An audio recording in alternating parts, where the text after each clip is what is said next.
প্রশ্ন করেছেন এক ভাই যে 10ই মুহররম সম্পর্কে আজকে আমরা যে আলোচনা শুনলাম, এর সাথে ইমাম হাসান হোসেন লিখেছেন। হাসান হোসেন রাদিয়াল্লাহু আনহুর কাহিনী আমরা জানি এবং তাদের জন্য রোজা রাখি। তাদের গল্পের সাথে মুহররমের 10 তারিখের গুরুত্ব সম্পর্ক কতটুকু? খুবই চমৎকার একটা প্রশ্ন। আপনার যে প্রশ্ন যে হুসাইন রাদিয়াল্লাহু আনহুর শাহাদাতের সাথে এটার কি সম্পর্ক, এটা আমি একটু আপনাকে ব্যাখ্যা করছি। 10ই মুহররমে আল্লাহ রাব্বুল আলামিন ফিরআউনের কবল থেকে মূসা আলাইহিস সালাম এবং বনু ইসরাইলকে মুক্তি দিয়েছেন। এটা ছিল মুহররম মাসের 10 তারিখ। এই নিয়তে আমরা সওম রাখি, এই নিয়তে আমরা রোজা রাখব। আর কাকতালীয়ভাবে এই দিনেই 10ই মুহররমে ইমাম হুসাইন রাদিয়াল্লাহু আনহুর শাহাদাত ঘটে গেছে। এটা প্রায় 60 কি 62 হিজরি থেকে ঘটনা। কথা কি বুঝতে পারছেন? আমি বুঝতে পারছি না। অনেক পরে, মানে কাকতালীয়ভাবে এই দিনেই হুসাইন রাদিয়াল্লাহু আনহুর শাহাদাতটা ঘটে গেছে। এই কারণে আমাদের মধ্যে একটা প্রচলন হয়ে গেছে যে হয়তোবা এই উদ্দেশ্যে এখানে রোজা রাখতে হয়। আসলে ব্যাপারটা এমন নয়। একটু ব্যাখ্যা করলে বুঝবেন। আমি ব্যাখ্যাটা করতে চাচ্ছি, না হলে আপনাদের ক্লিয়ার হবে না, আর এই বক্তব্যটা হয়তো অনলাইনে যাবে। তা আমি এই জায়গা থেকে আপনাদেরকে একটু ব্যাখ্যা করে শোনাচ্ছি। একটু খেয়াল করেন আমার দিকে।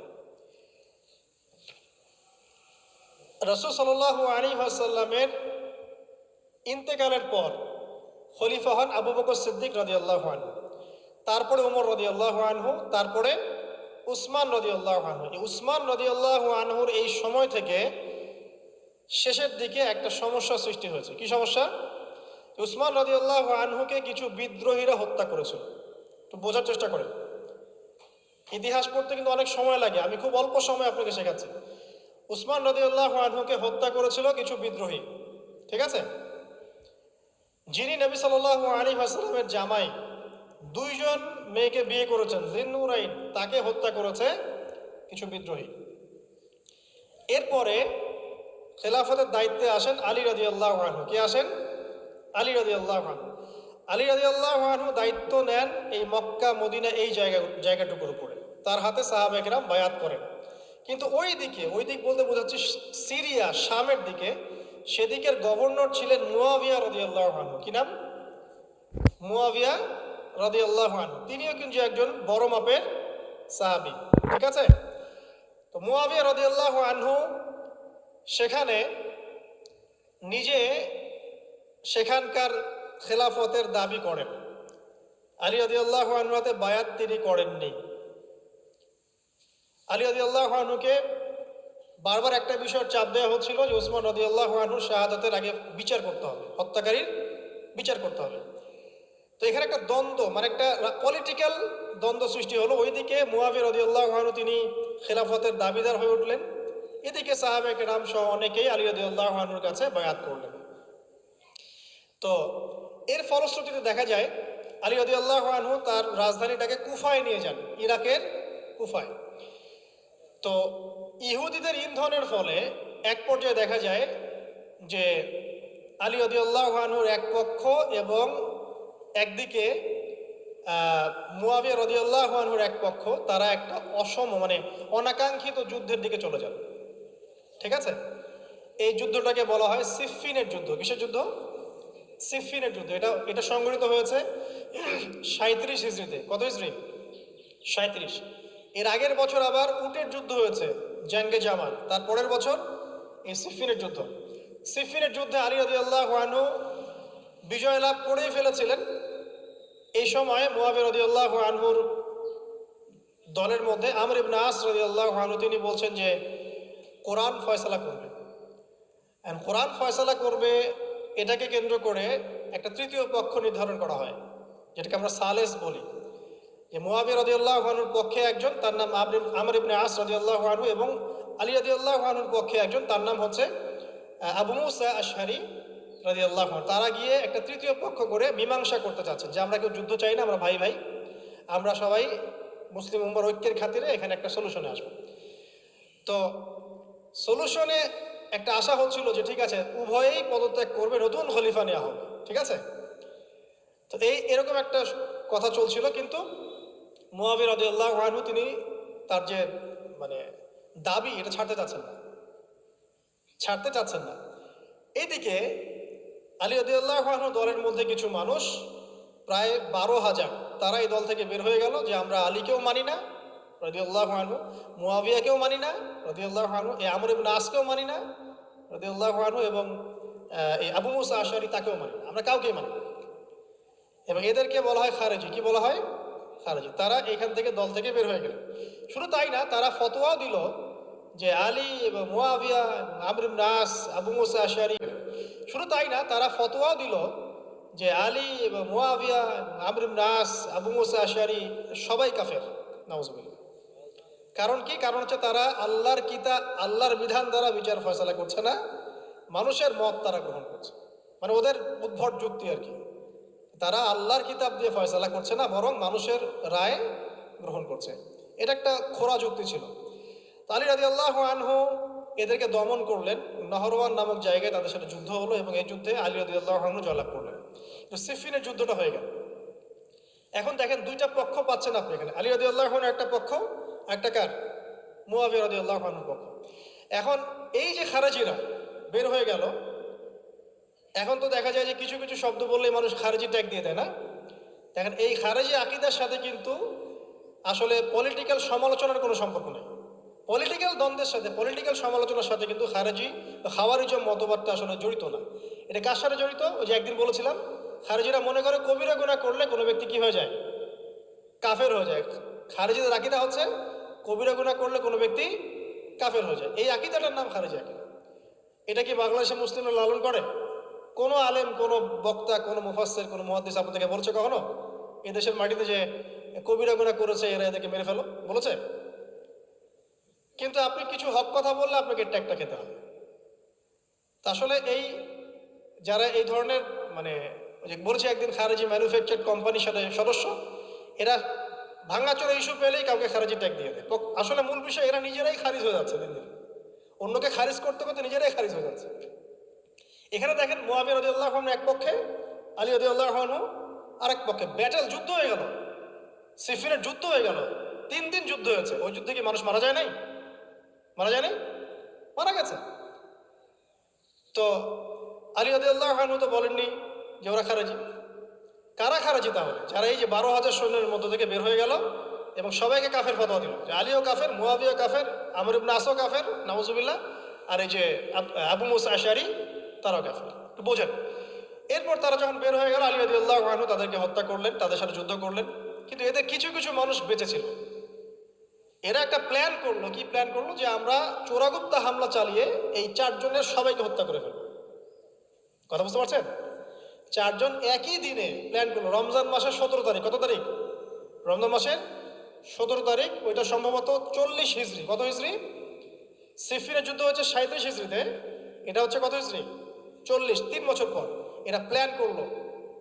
এখনকার ওই যে পশ্চিমা গোলক ধাঁধায় পড়া কিছু মানুষ যারা কিছু জঙ্গি সংগঠনের নাম লেখায় প্ল্যান করে যে হঠাৎ সুইসাইড বোম মারবো, আছে না? এরকম একটা প্ল্যান করলো যে আমরা প্ল্যান করলাম এই 4 জনকে আমরা একদিনে উড়িয়ে দেব বাড়িতে। এবং সেই প্ল্যান মোতাবেক তারা কাজ করলো। কাজ করে ঘাপটি মেরে বসে থাকলো। আলী রাদিয়াল্লাহু আনহু ফজরের নামাজে যাচ্ছেন। আব্দুর রহমান বিন মুলজিম নামে এক ব্যক্তি আলী রাদিয়াল্লাহু আনহুকে পুরো তরোয়াল দিয়ে আঘাত করে হত্যা করে। ইন্না লিল্লাহি ওয়া ইন্না ইলাইহি রাজিউন। কাকে হত্যা করলো? নবী সাল্লাল্লাহু আলাইহি ওয়াসাল্লামের মেয়ের জামাইকে। চিন্তা করতে পারেন? যিনি প্রতিটা যুদ্ধে নবী সাল্লাল্লাহু আলাইহি ওয়াসাল্লামের সাথে ছিলেন, তাকে বললো যে সে কাফের হয়ে গেছে। আর যে হত্যা করেছে আব্দুর রহমান বিন মুলজিম, সে হত্যা করার পরে আল্লাহ শুকরিয়া আদায় করেছে। নাউজুবিল্লাহ। সে বলেছিল যে আমি আল্লাহ শুকরিয়া আদায় করছি যে আল্লাহ আমার হাতে একজন পথভ্রষ্ট মানুষকে মারলেন। নাউজুবিল্লাহ। চিন্তা করতে পারেন? ওইদিকে মুয়াবিয়া রাদিয়াল্লাহু আনহুকে মারার প্ল্যান করা হয়েছে সিরিয়ায়। উনাকে আঘাত করা হয়েছে, কিন্তু আঘাতটা তার মানে শরীরের সেই জায়গায় লাগে নাই যেখানে লাগলে তিনি মারা যেতে পারতেন। তিনি আহত হয়েছেন, পরবর্তীতে চিকিৎসা করে সুস্থ হয়ে গেছেন। আর এদিকে আমর ইবনে আস এবং আব্দুর রহমান আবু মুসা আশআরী তাদের উপরে হামলা হয়েছে। আমর ইবনে আসের জায়গায় আরেকজন সাহাবী গিয়েছেন নামাজ পড়তে, তিনি ডেড। মানে তাদের উদ্দেশ্য সফল হয়েছে এই জায়গায় যে আলী রাদিয়াল্লাহু আনহুকে হত্যা করা হয়েছে। তো এখন আলী রাদিয়াল্লাহু আনহু যখন নিহত হয়ে গেলেন, তাহলে কে থাকলো এখন? মুয়াবিয়া রাদিয়াল্লাহু আনহু। আচ্ছা, আলী রাদিয়াল্লাহু আনহু চলে যাওয়ার পরে তার সন্তান হাসান রাদিয়াল্লাহু আনহু, কি নাম? হাসান রাদিয়াল্লাহু আনহুর হাতে সাহাবায়ে কেরামের অনেকেই বায়াত করলেন, মানে তাকে খেলাফতের দায়িত্ব দিলেন। তো এবং তিনিও কুফায় রাজধানী, এখানে তিনি আছেন এবং কুফাবাসী তাকে মানে প্রলুব্ধ করছে কিছু কিছু মানুষ যে আপনার উচিত মুয়াবিয়া রাদিয়াল্লাহু আনহুর সাথে যুদ্ধ করা, ঠিক আছে। কিন্তু হাসান রাদিয়াল্লাহু আনহু সেই কাজটা করলেন না। তিনি বলেন না, আমি মুসলিমদের মধ্যে দ্বন্দ্ব চাই না, বরং আল্লাহর নবী একটা ভবিষ্যৎবাণী করেছিলেন সাল্লাল্লাহু আলাইহি ওয়াসাল্লাম যে আমার এই নাতি হাসান মুসলিমদের বড় ফিতনার সমাধান করে দিবে। সুবহানাল্লাহ, কথা বুঝতে পারছেন? তো হাসান রাদিয়াল্লাহু আনহু তখন কি করলেন, নিজে তার যে এই যে দায়িত্ব, খেলাফতের দায়িত্ব তিনি মুয়াবিয়া রাদিয়াল্লাহু আনহুর হাতে ছেড়ে দিলেন। সুবহানাল্লাহ, তিনি নিজে পদত্যাগ করলেন। ঠিক আছে, আমার ক্ষমতার দরকার নেই, মুসলিমরা আপোষে মারামারি কাটাকাটি থেকে রক্ষা পাক। কিছু শর্ত ছিল ওই চুক্তির মধ্যে, যে মুয়াবিয়া রাদিয়াল্লাহু আনহু যে কাজই করবেন সুরাভিত্তিক করতে হবে, হ্যাঁ, আহলে বাইতদেরকে সম্মান করতে হবে, ভাতা নির্ধারণ করতে হবে, এরকম কিছু শর্ত ছিল, ঠিক আছে। তো মুয়াবিয়া রাদিয়াল্লাহু আনহু মেনে নিলেন। এবার কিন্তু সারা মুসলিম জাহারের কে খলিফা হলেন, কি নাম বলেন? মুয়াবিয়া রাদিয়াল্লাহু আনহু।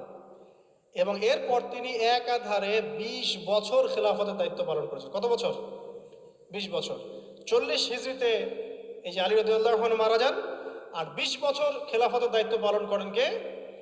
মুয়াবিয়া রাদিয়াল্লাহু আনহু। এবং এই সময় মুসলিমরা অনেক উন্নতি করেছে। এই সময় 1700টার মতো নৌ জাহাজ ছিল মুসলিমদের। সাইপ্রাস দ্বীপ থেকে শুরু করে পর্তুগাল থেকে শুরু করে চায়না, এদিকে আফ্রিকা থেকে শুরু করে পুরো যে ভারতবর্ষ সবই মুসলিমদের। চিন্তা করতে পারেন, পুরো বিশাল অর্ধবিশ্বের চেয়ে বড় জায়গা শুধুমাত্র মুসলিমদের, এবং তিনি ওটাকে শাসন করছেন। কে শাসন করছেন? মুয়াবিয়া রাদিয়াল্লাহু আনহু, ঠিক আছে। এবার এবার টার্নিং পয়েন্ট। এবার মুয়াবিয়া রাদিয়াল্লাহু আনহু ইন্তেকাল করলেন 60 হিজরিতে, ঠিক আছে। আর এদিকে হাসান রাদিয়াল্লাহু আনহু ইন্তেকাল করেছিলেন 49 হিজরিতে।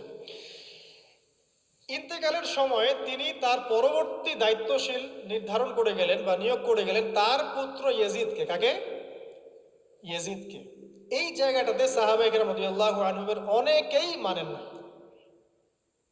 কারণ তখন তার চেয়েও যোগ্য মানুষ সমাজে ছিল, ঠিক আছে। তখন আব্দুল্লাহ বিন ওমর বেঁচে আছেন, আব্দুল্লাহ বিন আব্বাস বেঁচে আছেন, আব্দুল্লাহ বিন জুবায়ের রাদিয়াল্লাহু আনহু, বড় বড় জলিল কাদের সাহাবী, তারা তখন বেঁচে আছেন। কিন্তু কি করলেন মুয়াবিয়া রাদিয়াল্লাহু আনহু, আল্লাহ তাকে জান্নাতবাসী করুন, তিনি তার ছেলে ইয়াজিদকে শাসন ক্ষমতা দিয়ে গেলেন। এই যে শুরু হলো বাবার পরে ছেলে, বুঝতে পারছেন রাজতন্ত্র। এবার সাহাবায়ে কেরামদের মধ্যে অনেকেই এটা মানতে চাচ্ছেন না। যারা মানতে চাচ্ছেন না তাদের মধ্যে আছেন আব্দুল্লাহ বিন ওমর রাদিয়াল্লাহু আনহুর ছেলে, আছেন আব্দুল্লাহ বিন আব্বাস রাইসুল মুফাসসিরিন, আছেন আব্দুল্লাহ বিন জুবায়ের বিন আওয়াম রাদিয়াল্লাহু আনহুর ছেলে, এরকম বড় বড় সাহাবা, এবং তারা মক্কা মদিনায়। তো আচ্ছা, এখন এই সাহাবীদেরকে কি আমরা খারিজি বলবো? তারা যে পলিটিক্যালি তাকে সমর্থন করছেন না, পলিটিক্যালি কোনো গভর্নমেন্টের সমর্থন না করলেই খারিজি হয়ে যায়? যদি কেউ বলে আরব বিশ্বের সব যত নেতা আছে এদের মধ্যে অনেকেই ইসরায়েলের সাথে আঘাত করেছে, সে কি খারিজি হয়ে যাবে? এই সমালোচনার সাথে খাওয়ারিজমের কোনো সম্পর্ক আছে? যদি কেউ বলে যে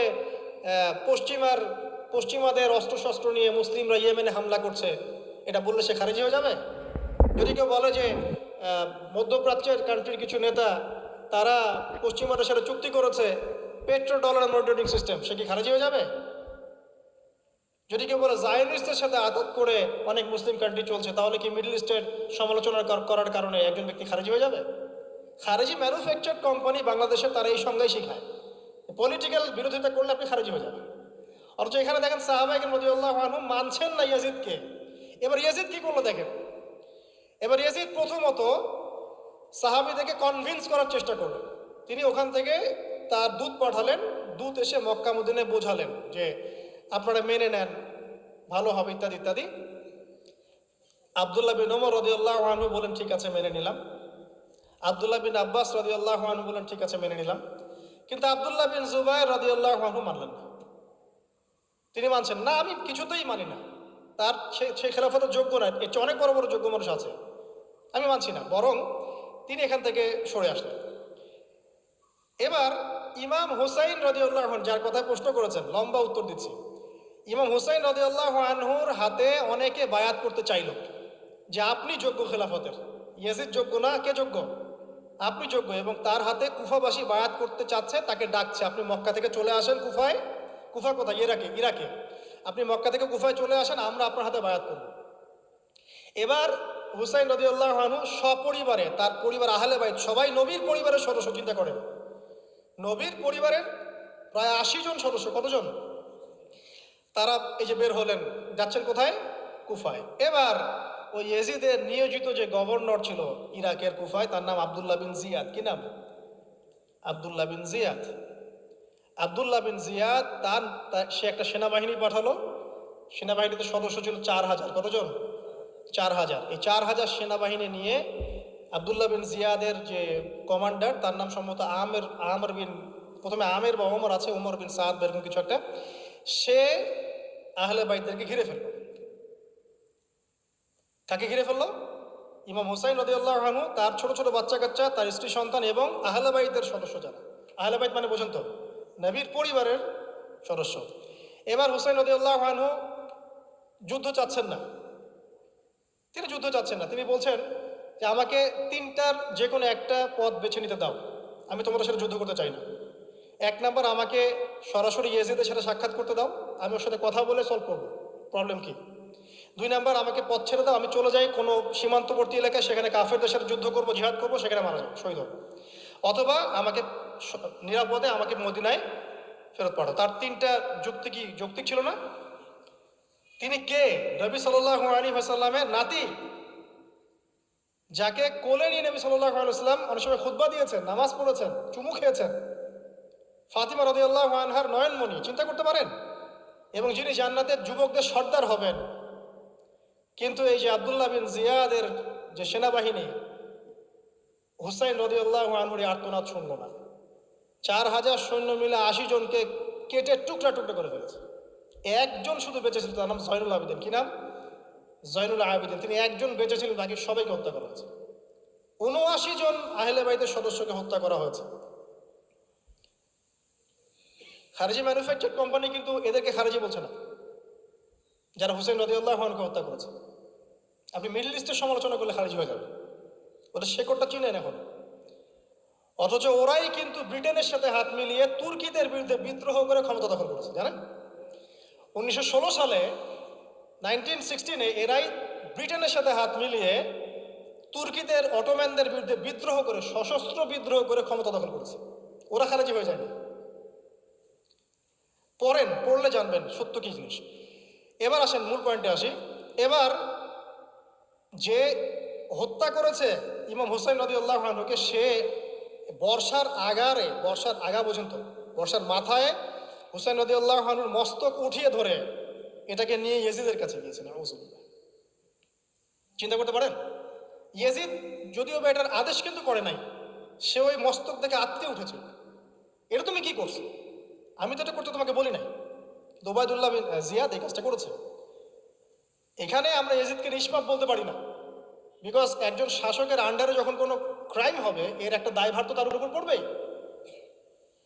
যদি এটা মেনে নেই যে সেখানে টেকনোলজি ছিল না, অনেক দূরের পথ, খবর পাওয়া যায় নাই, সেটা অন্য ইস্যু হতে পারে। কিন্তু পরের ঘটনাগুলো আমাদেরকে অন্যদিকে নিয়ে যাবে। মনে রাখেন, এই ঘটনাটা হৃদয় বিদারক। এটা হচ্ছে এই 10ই মুহররমের একটা হৃদয় বিদারক ঘটনা। এটা ঘটেছে কত সালে? 62 হিজরিতে। কত হিজরিতে? 62 হিজরিতে। 62 বা 61 আর কি। তো দেখেন, নবী সাল্লাল্লাহু আলাইহি ওয়াসাল্লামের ইন্তেকালের 50 বছর পরে এই কারবালার ঘটনা, এই ঘটনাটা কাকতালীয়ভাবে 10ই মুহররমে ঘটে গেছে। আমরা মনে করি যে এটার স্মরণে আমরা আজকের সওম রাখি, আসলে এটার স্মরণে নয়, ওই নাজাতে মুসার স্মরণে রাখতে হবে। ঠিক আছে? তো কারবালা ঘটনা বুঝলেন। এই 61 হিজরিতে এই কারবালার ঘটনা ঘটে, যেটা স্মরণে অনেকে রোজা রেখে থাকে সমাজে। আসলে এটা স্মরণে নয়, নাজাতে মুসার স্মরণে রাখতে হবে ইনশাআল্লাহ তাআলা। আল্লাহ পাক তৌফিক দান করুন, আমিন। এরপর মদিনাবাসী আর মক্কাবাসী এই যে ইয়েজিদের বিরুদ্ধে খেপে গেল। তারা কিছুতে তার আনুগত্য মানবে না, কিন্তু ইয়েজিদ চাপ প্রয়োগ করতে লাগলো। এক পর্যায়ে সেই যে মুসলিম বিন উকবাকে পাঠালো 10,000 সৈন্য দিয়ে মদিনায়। 3 দিন সে মদিনা অবরোধ করে রাখলো। সবাইকে বলল যে ইয়েজিদের আনুগত্য করতে হবে, অন্যথায় তোমাদের উপর হামলা করা হবে। নবীর শহরে মুসলিম বিন উকবার নেতৃত্বে পিছনে ইয়েজিদ ছিল। ইয়েজিদের শাসনামলে মুসলিম বিন উকবার নেতৃত্বে 63 হিজরিতে 3 দিন মদিনায় ম্যাসাকার চালানো হয়েছে। মদিনার মানুষকে হত্যা করা হয়েছে। মদিনার মানুষ সাহসিকতার সাথে যুদ্ধ করেছে, ডিফেন্ড করেছে, তাদেরকে হত্যা করা হয়েছে। মদিনা লুটপাট করা হয়েছে, ধ্বংসযজ্ঞ চালানো হয়েছে। হাজার হাজার মানুষ মারা গেছে। এখন আমাকে বলেন, এই যে মদিনার যে মানুষগুলো এই মুসলিম বিন উকবার সেনাবাহিনীর বিরুদ্ধে দাঁড়িয়েছিল, এরা কি খারেজি ছিল? ওরা যে শাসকের বিরুদ্ধে যুদ্ধ করলো, উত্তর দেন। এই খারেজি ম্যানুফ্যাকচার কোম্পানিকে বলেন, উত্তর দিতে বলেন। মুসলিম বিন উকবার নেতৃত্বে যে বাহিনী মদিনা আক্রমণ করলো আর মদিনাবাসী যে বীরত্বের সাথে ডিফেন্ড করলো, এখন কি মদিনার সব মানুষ খারেজি হয়ে গিয়েছিল? পলিটিক্যাল দ্বন্দ্বের সাথে খাওয়ারিজমের কোনো সম্পর্ক আছে? মানুষকে কি বোঝায়? শুধু তাই না,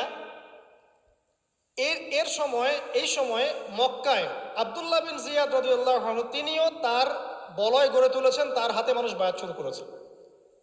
আর ইয়াজিদকে মানুষ মানছে না, বলছে আব্দুল্লাহ বিন জুবাইর, তার হাতে আমরা খেলাফতের বায়াত করব।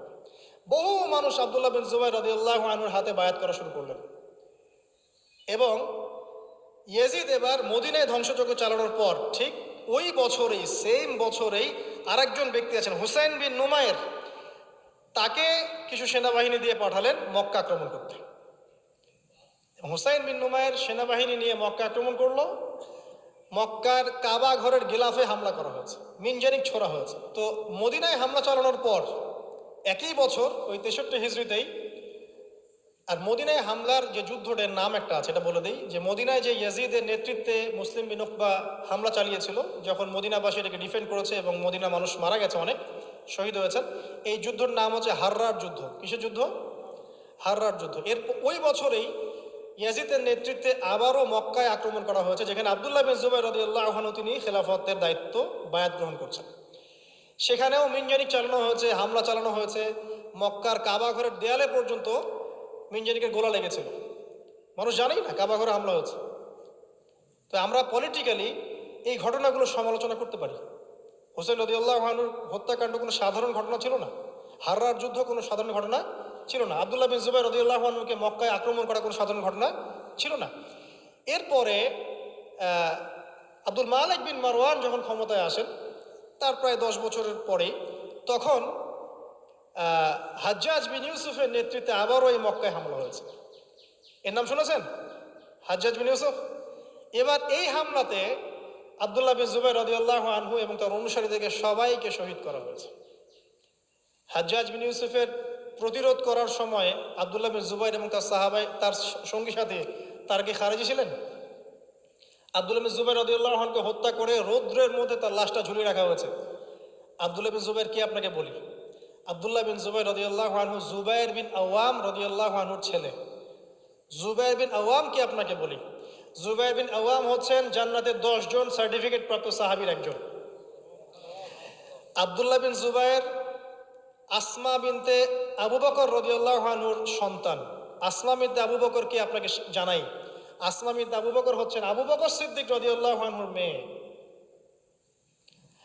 জুবাইর বিন আওয়াম এবং আসমা বিন আবু বকর রাদিয়াল্লাহু আনহু, তাদের সন্তান হচ্ছেন আব্দুল্লাহ বিন জুবাইর রাদিয়াল্লাহু আনহু, যাকে এভাবে হাজ্জাজ বিন ইউসুফের সময় হত্যা করা হয়েছে মক্কায়। তো এই যে ঘটনাগুলো আপনারা শুনুন। এরপরে যদিও বা পরিস্থিতি ঠান্ডা হয়ে যায় আস্তে আস্তে, এবং আব্দুল মালিক বিন মারওয়ানের সময় তিনিও প্রায় 20 বা 22 বছর ক্ষমতা কাটান, এবং ওই সময় মুসলিমরা এই যে সিন্ধু প্রদেশ জয়, ওইদিকে তারেক বিন জিয়াদের স্পেন জয়, এদিকে আপনার এই যে আমাদের ভারতবর্ষ জয়, এগুলো ওই সময় ঘটেছে। ঠিক আছে, ওইদিকে আমরা যাচ্ছি না। মূল যে জায়গাটা আপনাদেরকে আজকে বলতে চাচ্ছি সেটা হলো এই, যে প্রথমত কারবালার বিয়োগান্তক ঘটনার সাথে এই 10ই মুহররমের সওমের কোনো সম্পর্ক নাই। এটা না যাতে মুসার সাথে সম্পৃক্ত, তবে এই হিস্ট্রিটা আপনার জানা থাকা উচিত, কিভাবে আবু বকর সিদ্দিক রাদিয়াল্লাহু আনহু থেকে এই আব্দুল্লাহ বিন জুবাইর রাদিয়াল্লাহু আনহুর শাহাদাত পর্যন্ত ঘটনাগুলো ঘটলো। আল্লাহ পাক আমাদের সবাইকে ঘটনাগুলো থেকে শিক্ষা নেওয়ার তৌফিক দান করুন।